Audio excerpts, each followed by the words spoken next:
Mənim dostumdur. Öpürəm qardaş eləyəndə elə bir həqiqətən dost gözəl şey, yaxşı dost. Bərabərdir qardaşı.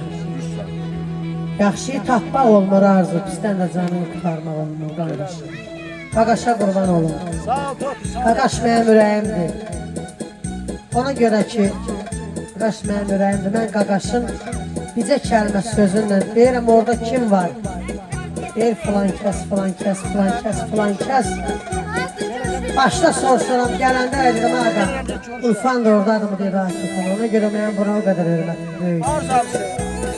Yəni, hansı toyda məni görəndə, başqa oxuyanlara bu adam yüzlük verir.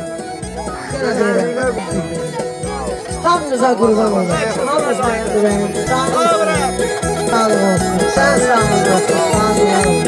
Yazıyım.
Bir güzel oyun mansı gelsin ayvası vardı kardeşime.